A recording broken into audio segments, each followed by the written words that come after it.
जी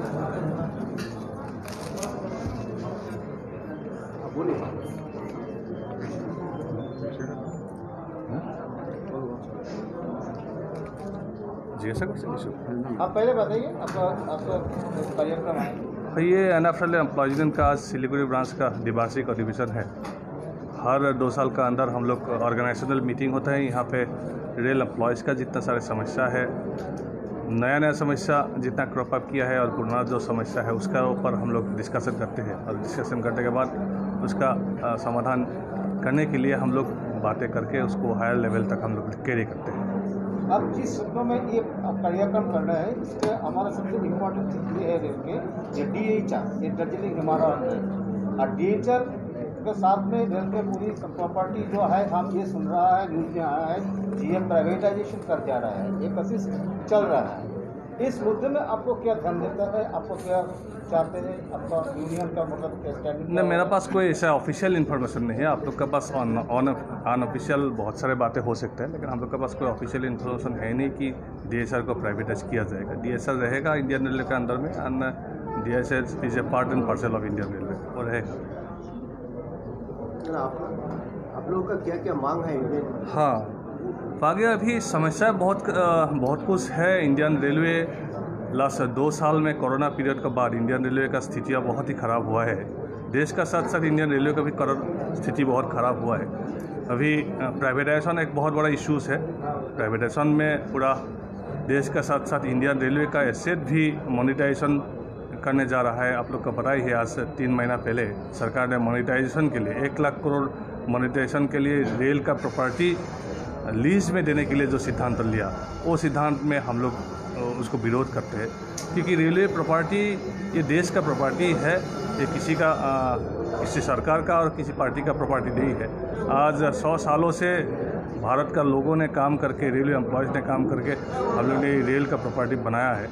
और इसको बिक्री करने का या लीज देने का कोई ज़रूरत है ही नहीं, क्योंकि आज आप देखिए कोर एक्टिविटी जो होना चाहिए, रेलवे का गाड़ियाँ ज़्यादा चलना चाहिए, रेलवे का सेफ्टी होना चाहिए, सेफ जर्नी होना चाहिए, कंफर्टेबल जर्नी होना चाहिए, वो सब कुछ ख़त्म होकर आज क्या कर रहा है, देश में मॉडर्नाइजेशन के नाम में ज़्यादा स्टेशन बिल्डिंग इम्प्रूवमेंट हो रहा है, ब्यूटिफिकेशन हो रहा है, जहाँ पे 1,20,21 में 1,50,000 करोड़ रुपया वहाँ पे इन्वेस्ट करना चाह रहा है। तो मेरे हिसाब से कि 1,50,000 रुपया बहुत कम अमाउंट नहीं है, बहुत ज़्यादा अमाउंट है।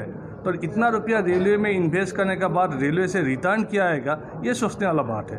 तो हम लोग सरकार का जो मंशा है, सरकार का जो इंटेंशन है, इसको हम लोग विरोध करते हैं, क्योंकि 1,50,000 रुपया इन्वेस्ट करने के बाद रेलवे से कोई रिटर्न नहीं आएगा। एज ए रिटर्न कुछ रुपया हम लोग को मिलेगा नहीं। दूसरी बात है, आज फ्यूचर में भी 3,70,000 करोड़ रुपया railway beautification and station development, ये सारे एसेट को डेवलपमेंट करने के लिए रेल ने सिद्धांत लिया है। इसमें भी आप लोग देखिए इतना रुपया रिटर्न कहाँ से आएगा।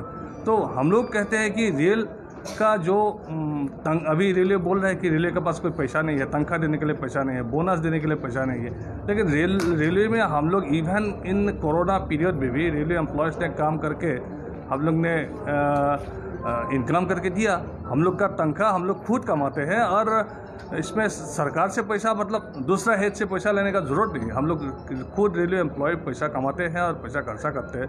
उसमें आप बाहर से 3,70,000 करोड़ रुपया हम लोग रिटर्न कैसे करेंगे? ये रिटर्न नहीं होगा तो धीरे धीरे जैसे एयर इंडिया को प्राइवेटाइज कर दिया, रेल लॉस में चला गया, ऐसा बोल के रेलवे को भी प्राइवेटाइज करने का एक रास्ता निकालने के लिए गवर्नमेंट सोच रहा है। तो इसका विरोध हम लोग कर रहे हैं, क्योंकि रेल में इन्वेस्ट करना है तो वहाँ से 100 रुपया इन्वेस्ट करना है तो उसमें एटलीस्ट 10 रुपया रिटर्न होना है। अदरवाइज रेलवे का जो एग्जिस्टेंस है, ये एग्जिस्टेंस ख़त्म हो जाएगा।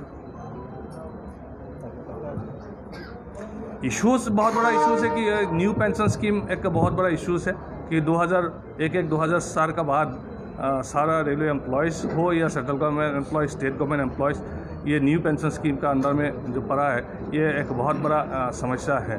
हम लोग ने यूपीए सरकार को भी पास हम लोग ने रिप्रेजेंटेशन दिया, इस सरकार को भी हम लोग ने रिप्रेजेंटेशन दिया कि न्यू पेंशन स्कीम को लेके हम लोग लड़ाई जो शुरू किया था ये लड़ाई तब तक ख़त्म नहीं होगा। लड़ाई का मतलब ये नहीं है कि हम लोग गाड़ियाँ बंद कर दें या कुछ भी बहुत ज़्यादा मतलब बहुत ज़्यादा तरीके से इसको मतलब रियल आंदोलन को उठा के लेके जाए, ये नहीं है। हम लोग आंदोलन का मतलब ये है, धरना प्रदर्शन है, विरोध है, ये भाषाएं समझना पड़ेगा सरकार को। विरोध का भाषा सरकार को समझना पड़ेगा। Real employ and central government employ ये असंतुष्ट है, डिससेटिस्फाइड है न्यू पेंशन स्कीम को लेके, तो न्यू पेंशन स्कीम हटना पड़ेगा रेलवे से। और पुराना जो पेंशन स्कीम है, जो आर्मी में न्यू पेंशन स्कीम अभी तक इम्प्लीमेंट नहीं हुआ, ऐसे ही पुराना पेंशन स्कीम रेलवे में भी इम्प्लीमेंट करना पड़ेगा। ये हम लोग का प्राइम डिमांड है और मुझे लगता है कि आगामी दिनों में इस डिमांड को लेकर हम एक जन जागरण, एक जन आंदोलन करेगा और मुझे लगता है कि हम लोग इसमें सक्सेस भी होंगे। Thank you.